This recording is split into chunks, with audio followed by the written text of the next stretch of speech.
Welcome back to My Hot Kitchen. I'm Wendy, and you and I are cooking up romantic meals for you to seduce your sweetie with. This week's romantic meal will feature grilled whiskey and cola steaks, prosciutto wrapped asparagus, an orzo pilaf, a nice green salad with a strawberry ceviche dressing, and strawberry and cream parfaits for dessert. So let's get going on the steaks. The very first thing that you're going to do is mix up your marinade. So I have 4 ounces of cola, 2 ounces of whiskey, a nice big dollop of mustard, and that's going to be it for the marinade. Just whisk those together. Whisk it with love.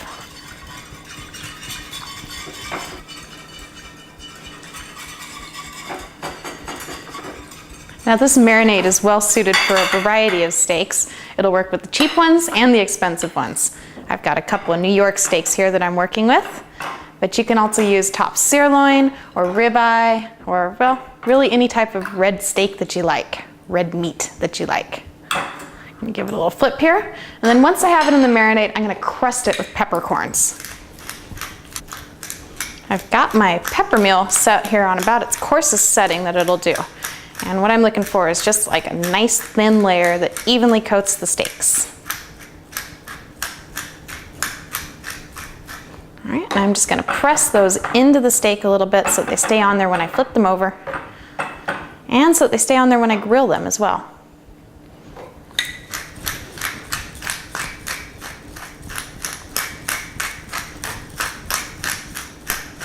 It's a very flavorful marinade. Remember, I discovered it a couple months ago when we had some old cola laying around and a little bit of whiskey left over from a party we hosted. I just put them together on the steak and it was magical. One more flip here. See, most of those stayed on there. All right, and I'm just gonna wash my hands real quick, get these guys in the fridge.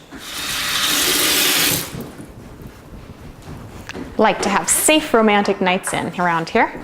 All right. Alrighty, I'm just gonna grab the elements that I'm gonna need for dessert here. A couple of eggs and a cup of milk. You wanna keep these cold until you're ready to use them. Alrighty, and then the next step is to take your milk and pour it in a saucepan. I pre-warmed my saucepan just a little bit to kind of expedite the process along. And then whisk in a couple tablespoons of sugar and a tablespoon of vanilla. Whisk it lovingly until you feel that all the sugar crystals have dissolved into the milk. Keep your heat on a nice medium-low temperature and bring the milk up to just barely a simmer. That's when you're going to know that it's warm enough to whisk into the eggs.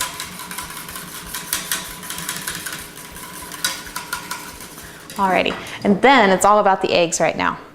So what you want to do is just break your eggs. I'm going to go ahead and reuse the bowl that I put the milk in. It's all going to end up mixed together anyway, so it's not a big deal. Just saving myself a dish. And the cornstarch, I have a tablespoon of cornstarch here to help stabilize the custard. It's really going to turn it into what's called a pastry cream. And whisk together the cornstarch and the eggs. Whisk it until it's one nice, smooth, creamy yellow consistency. Now the end result is going to be the best tasting pudding you've ever had in your life. It'll be better than anything you've ever had at the store or anything you've ever made from a box. And this type of filling goes really well to fill up like eclairs or in between layers of a cake. It's very versatile. Once you figure out how to make it, there's no looking back. And the cornstarch, the whole reason that you want to whisk that into the egg yolks now is because you want to mix it when it's cool. And then when you add the milk into the eggs at the end and add it all back into the pan, then the cornstarch will have its chance to thicken up your custard. All right, I'm going to go wash the raw egg off my hands because I don't want to cross-contaminate the strawberries with raw egg. So as your milk comes up to temperature, you're going to want to make sure to stir it or whisk it to help keep the sugar in suspension and also to help prevent a skin from forming on top of the milk. Just do it intermittently. You don't have to stand here and babysit the pot the whole time. So now I'm going to get the strawberries going. Now, I love strawberries. They're so simple and so elegant. They look like little hearts when you cut them up. They're bright red, and they're my favorite fruit. One thing I really like about them is the ease in which they mix with sugar, and the magic that happens once the sugar is mixed with the strawberries. The acids from the berries dissolve the sugar, and they combine together to make a lovely, lovely little sauce. So I'm just going to fold the sugar in and let the strawberries do the rest of the work. So just set those aside and keep a close eye on your milk. Oh, that smells really, really good. Okay, I'm starting to see the bubbles. It means I've just barely approached boiling point. And that's exactly when you want to pull it off the heat here and start tempering it into your egg mixture. Now the tempering process, it seems complex, but it's really not. All you're doing is just adding a little hot milk into your cold eggs and cornstarch while whisking so that you can heat the eggs up so that you can put them back on the heat and cook it all together without them curdling. Easy does it, a little bit at a time, constant whisking. Do it until you've mixed all the milk into the eggs. And you've got a couple things working in your favor here to thicken up your custard. You've got the eggs, which are going to coagulate under the heat, and you've got the cornstarch, which is going to thicken it up even more when it comes up to a boil. Put it back in its little pan here. And then over nice low heat, cook it, stirring it lovingly and intermittently until it thickens up enough to coat the back of the spoon. Alrighty. I'm starting to see it thicken up here, so I'm going to switch over to a whisk because what's happening is the cornstarch is thickening up, and as it's thickening up, it's lumping up a little bit. If you whisk it while it thickens, you should be able to work out all of those lumps.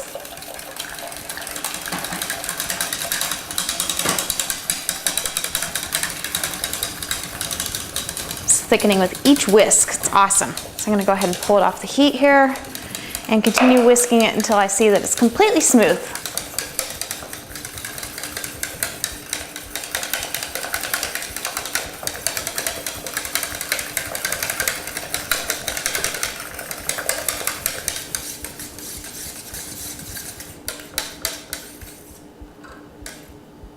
That'll do.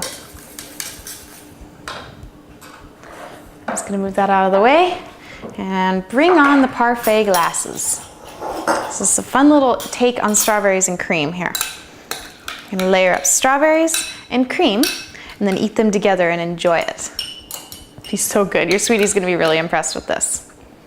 A little layer of strawberries on the bottom. Yummy. And a nice little layer of the pastry cream.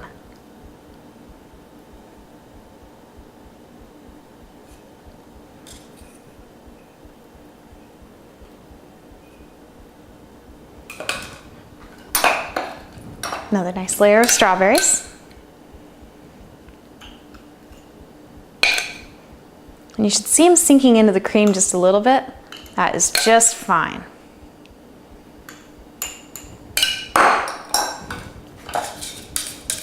More cream.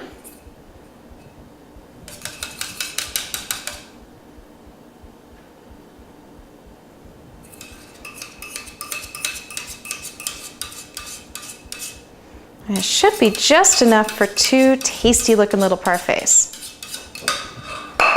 Garnish with a bit more strawberry.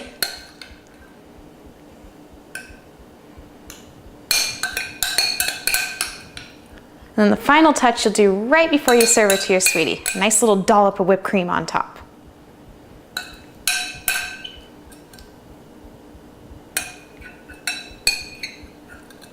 In the meantime, these guys are ready to go in the fridge. Make sure that you store them in the fridge so that they stay safe to eat. The eggs are cooked, but only kinda, so keep it cold so it's nice and yummy and safe.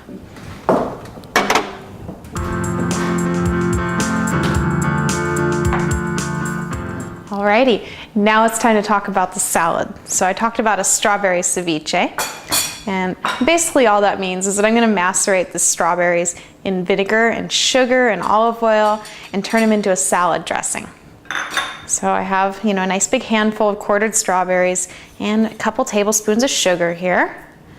And I can mix those together first, because as we talked about with the dessert, strawberries and sugar love each other. There we go. Now I'm going to pour balsamic vinegar over these. And the vinegar is going to work on the strawberries just like the sugar does. It's going to kind of break them down and soften them up and kind of like cook them a little bit, per se. A little olive oil now. This is what makes it a salad dressing. And salt and pepper. Strawberries are fun because they go from sweet to savory so elegantly. And then some herbs. I have some chives, I have some basil, and I have just a little bit of lavender mixed in there because I like the way that lavender plays off of fruit. I'm going to toss these together. Get it all nice and happy in there. And just let these soak for a little while. Toss it up at the very end. Go ahead and just steal one of those for myself right now. And move on to the orzo. Ooh, that's really yummy. So you've had rice pilaf, I'm sure. I've made rice pilaf on this show several times, but have you ever had orzo pilaf? Orzo is an interesting pasta that works both ways. It kind of acts like rice and it kind of acts like pasta. So tonight we'll be cooking up orzo pilaf. Just added olive oil to a pan here, and I'm going to give it a few moments to warm up. Alrighty, well that olive oil looks good and happy to me. I'm going to go ahead and add just a little pat of butter to it. Make it even yummier and happier. Swirl that in. I want to see those nice happy bubbles. It's just happy in here. Alrighty, and then bring on the orzo. Add your dry orzo pasta, 3/4 of a cup, right to all that goodness in there. Stir it to coat it. And then give it a few minutes to let it brown. And also at this time, go ahead and add in a little onion and a little carrot, or other vegetables that you would like. It's a very versatile recipe.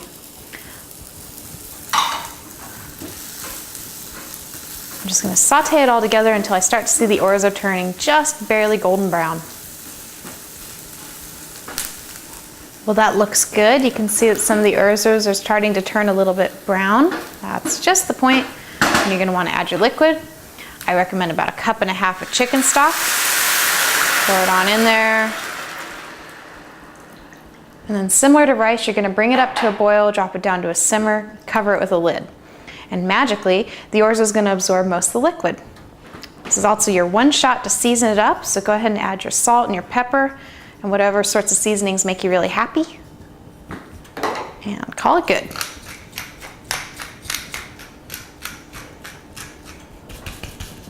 Alrighty, we're just approaching a boil here, so I'm going to go ahead and put my lid on right now.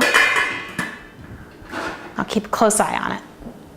So my orzo has been simmering for a couple minutes. I'm just going to reach in there with my spoon and give it a little stir. It's going to help to give it a creamy texture. And I can see that almost all the liquid has been absorbed at this point.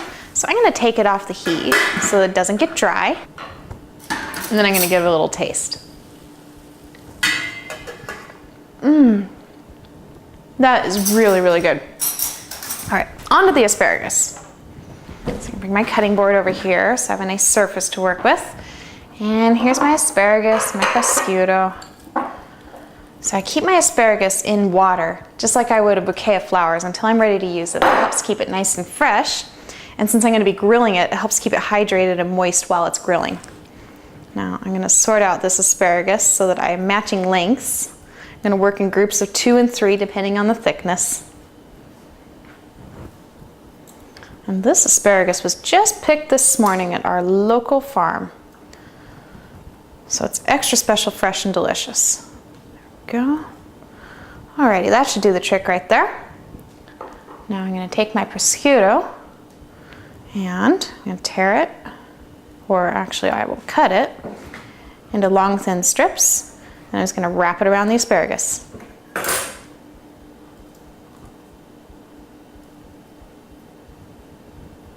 Prosciutto is kind of stretchy, so it will act like a rubber band to hold your asparagus together. It's kind of cool.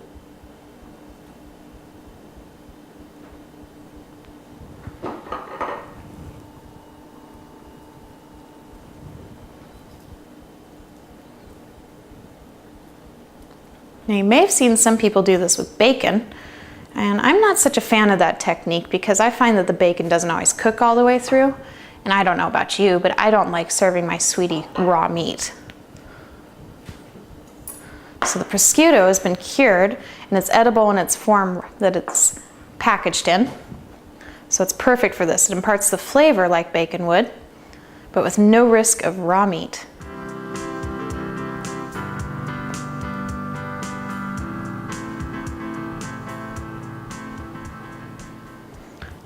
All right, I'm just gonna bring these semi-delicate little guys over here so that we have the minimum transit space. Fire up my grill, and then I'm gonna put these on there when it's nice and hot.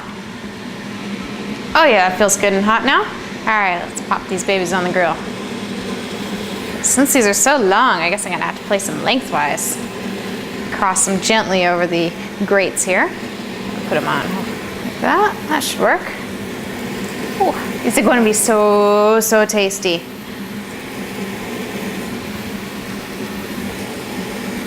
Then, give them a little brush with olive oil or butter or something to help them keep moist while they're grilling.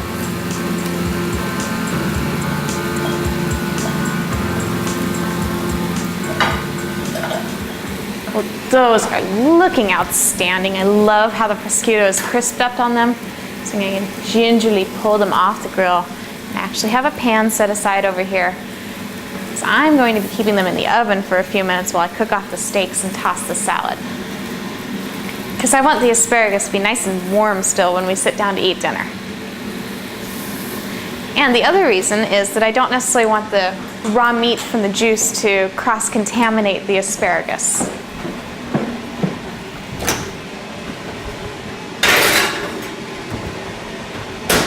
Alrighty, and now it's time to grab the steaks out of the fridge. Yummy! I'm gonna take a couple slices of onion here, dip them in the marinade, put these on the grill, being going first.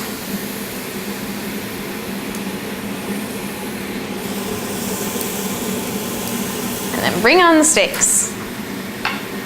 One final flip, just to make sure they're all covered in the flavor, and onto the grill.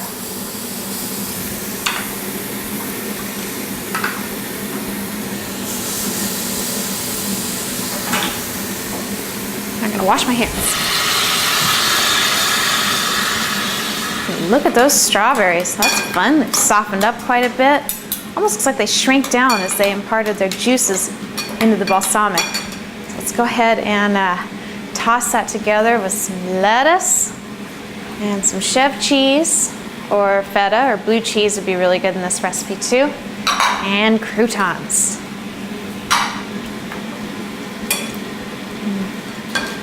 Yum.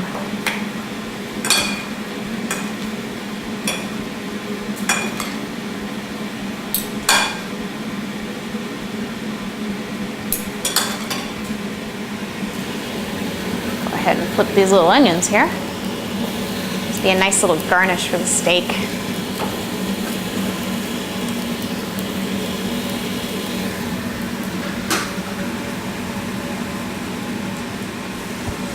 Got a lot of juices coming to the top here, so I'm gonna go ahead and flip these guys over.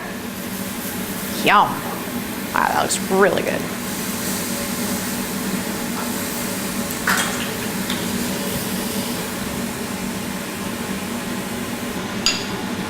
So I'm gonna go ahead and enhance the yummy charred flavor with a little bit of butter. It's gonna add a nice little shine to it. It's what they do to your steak in the restaurant.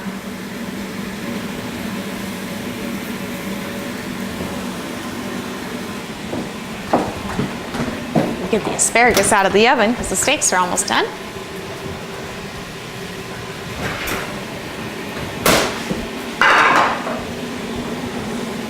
Plate these up here. These things are wild.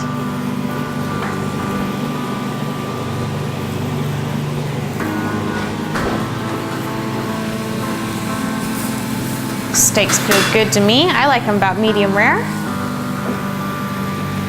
There.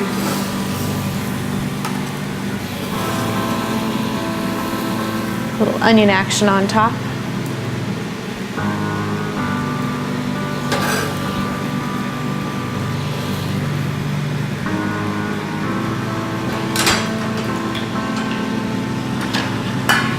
Bring on the pilaf. Its texture gets a little bit better if you fluff it before you serve it.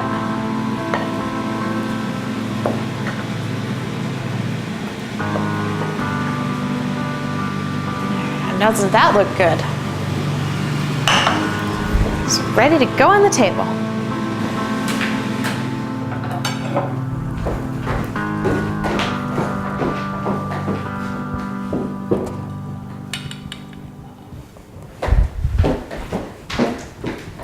Some nice work. You just grilled up another awesome steak dinner to share with your sweetie.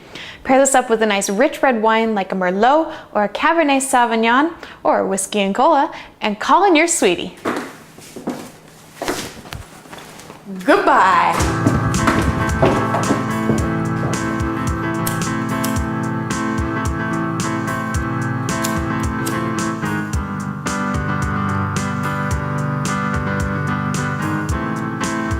Honey. Kitchen.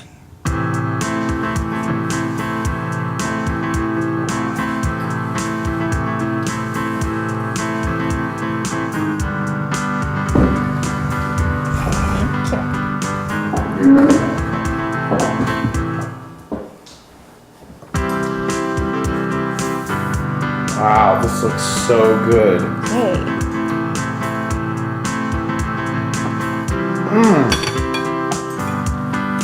This is such a hot kitchen. So thanks for joining me in my hot kitchen tonight. Have fun turning up the heat in your kitchen, and I'll see you next week. Night night.